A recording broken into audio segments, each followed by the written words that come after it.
It starts with a glance, a strange letter, a feeling you're not alone. Most of us brush it off, but for some, the fear is real. Tonight, we're diving into the true stories of people who were stalked, not by ghosts, but by someone flesh and blood. They were watched, followed, hunted. Some escaped, some never did. These are 3 terrifying real stalker stories you'll never forget. Watch closely, because someone might be watching you. The Watcher House. At first glance, 657 Boulevard in Westfield, New Jersey, looked like the quintessential dream home. A stately Dutch colonial nestled on a tree-lined street, complete with manicured lawns and affluent neighbors. In June of 2014, Derek and Maria Broaddus purchased the home for $1.3 million, excited to settle in with their 3 young children. It was meant to be a fresh start. But within days, that dream turned into a living nightmare, one that would grip the entire nation. Just 3 days after closing on the house, Derek was painting one of the rooms when he checked the mailbox. Inside was an envelope, no return address. The handwriting was neat but unusual. The letter inside was addressed simply to the new owner. The message was unsettling from the start. 657 Boulevard has been the subject of my family for decades now, and as it approaches its 110th birthday, I have been put in charge of watching and waiting for its second coming. My grandfather watched the house in the 1920s, and my father watched in the 1960s. It is now my time. The writer claimed to have been observing the house for years, and now the Broaddus family. The letter mentioned renovations being made, the types of vehicles in the driveway, and chillingly referenced the couple's children. Do you need to fill the house with the young blood I requested?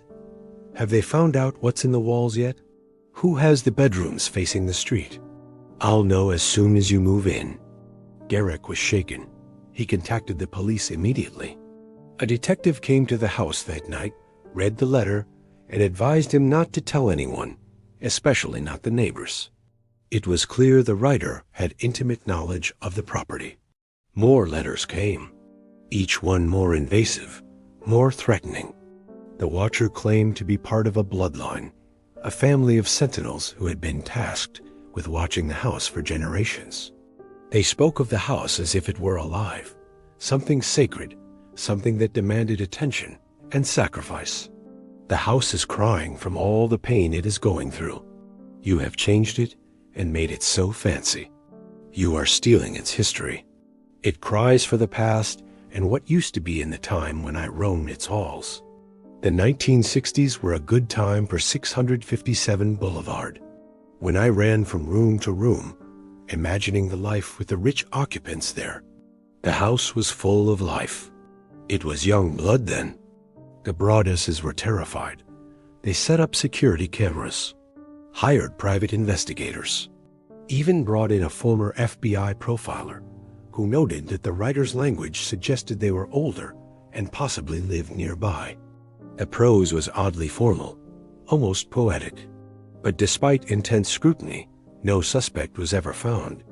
The family never moved in. Their children, whom the watcher had named and referenced in the letters, were too afraid. And so were their parents. The Broadduses attempted to sell the home, but the media firestorm that erupted as word of the letters leaked scared off buyers. When they tried to demolish the house and rebuild 2 smaller ones, the local planning board denied their proposal. Some residents even accused the Broadduses of inventing the whole thing as a scam. But the letters were real. Police had them. DNA evidence from one envelope showed it had likely been licked by a female, but it didn't match anyone in the neighborhood. As time passed, suspicion turned in every direction. Neighbors, ex-owners, even the Broadduses themselves. But no theory ever stuck. Eventually, in 2019, 5 years after it all began, the Broadduses managed to sell the house for $400,000 less than they paid. They moved far away. The new owners reportedly haven't received any letters. But no one knows why the watcher started writing or why they stopped. The identity of the stalker remains one of the most disturbing unsolved modern mysteries in suburban America.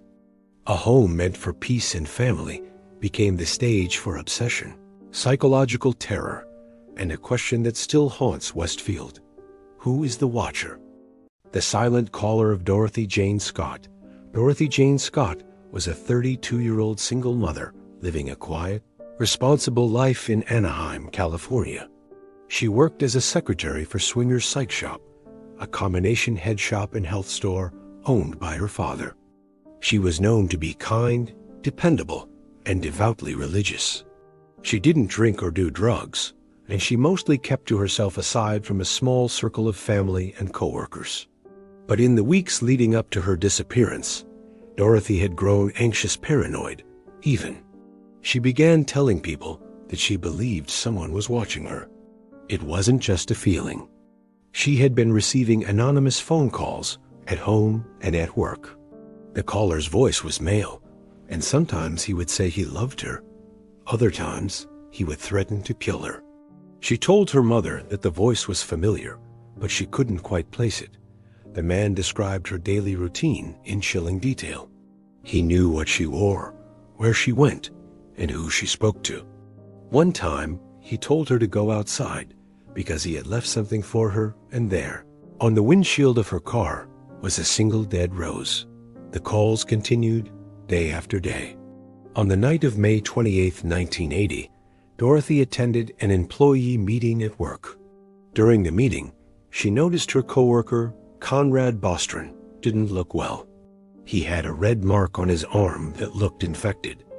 Along with another colleague, Pam Head, Dorothy offered to drive him to the UC Irvine Medical Center. At the hospital, she stayed in the waiting room while Pam went in with Conrad. Around 11 p.m., Conrad was discharged. Dorothy told her coworkers she'd go get the car and meet them at the front entrance. They waited and waited, but Dorothy never returned. Just minutes later, Pam and Conrad saw Dorothy's car speeding past the hospital exit with its headlights on at full beam.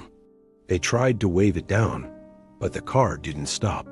Several hours later, at around 4:30 a.m., her car was found engulfed in flames in an alleyway about 10 miles from the hospital. There was no sign of Dorothy. The next morning, Dorothy's parents, Jacob and Vera Scott, reported her missing.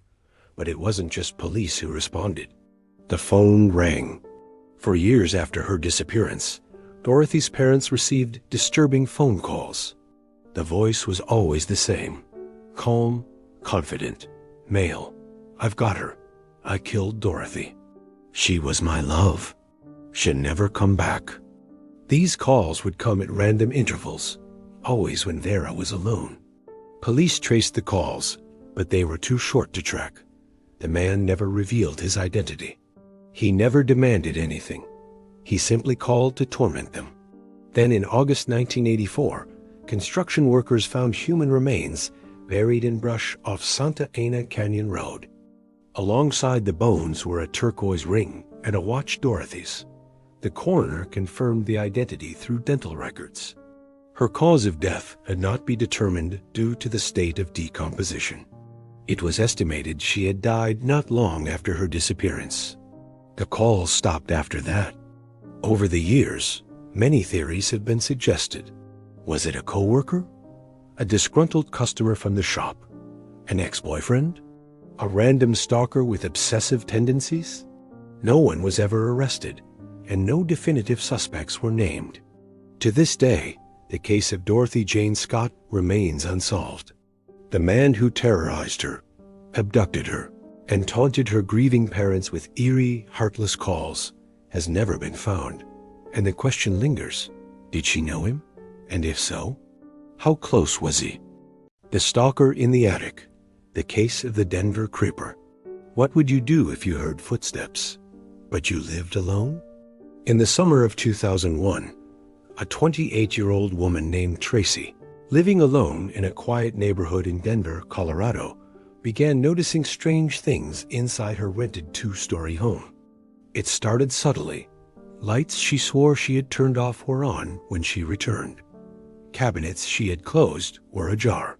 Food went missing from the fridge, and sometimes she would come home to find items moved ever so slightly out of place. She questioned herself. Was she just being forgetful? Was it stress from work? She began to doubt her own memory and instincts. Friends brushed off her concerns, joking that she might be sleepwalking or just overworked. But the unease didn't go away. In fact, it grew. The turning point came one quiet evening when Tracy was watching television in her living room. Above her, a soft but unmistakable sound echoed. A faint creak, then another. The noise came from the attic. She muted the TV. Silence. Then another thump. She froze. There were no pets in the house, no roommates. And the only entrance to the attic was a small ceiling hatch in the hallway that required a stepladder to access. Tracy, paralyzed by fear, called a close friend. He arrived within minutes and, trying to keep things light, agreed to help check the attic. Armed with a flashlight, he climbed up and pushed open the hatch. What he saw made his blood run cold. In the dusty darkness of the crawl space, illuminated by the narrow beam of the flashlight, crouched a disheveled man. He was thin, wearing dirty clothes, with matted hair and wide, startled eyes. In the cramped space, there was a thin blanket laid over insulation, empty food wrappers, a half-empty water bottle, and a small, rusted radio playing at low volume. More disturbing than the makeshift bed was a spiral-bound notebook filled with handwriting, pages and pages. The man had been keeping a diary. It was later revealed to contain obsessive writings about Tracy, her daily routine, what she wore, what time she left for work, and what she did when she got home. He referred to her by pet names and often wrote of the connection he felt they shared, though they had never spoken. The man was immediately held at bay while Tracy called the police. When officers arrived and pulled the man down from the attic, he confessed quickly. His story was chilling. He said he had seen Tracy once at a local grocery store weeks earlier. He had become fixated, convinced they were destined to be together. He followed her home, learned her schedule, and waited until she was at work to slip into the house. He found his way into the attic via a hatch on the outside roof. There, he began to live above her without her knowledge, carefully timing his descents into the home. He would sneak down when she was at work or asleep, stealing small amounts of food and water.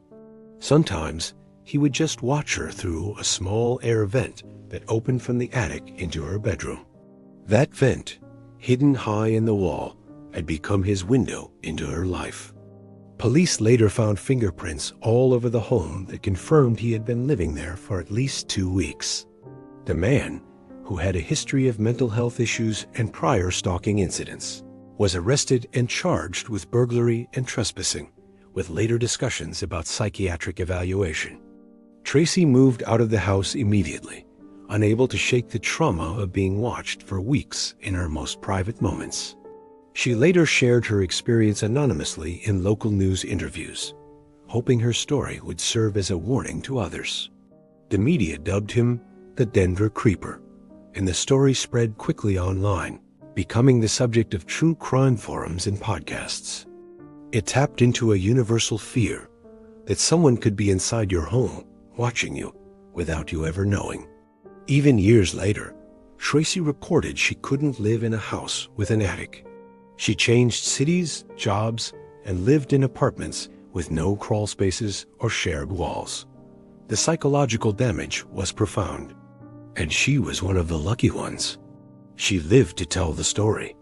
So the next time you hear a noise above your ceiling, look up, because you might not be alone. Sometimes the scariest monsters aren't hiding under your bed. They're watching, waiting, listening. If these stories chilled you, hit the like button, subscribe for more real horror, and let me know in the comments. Which stalker story haunted you the most? Stay aware, stay safe, and remember, you never really know who's watching.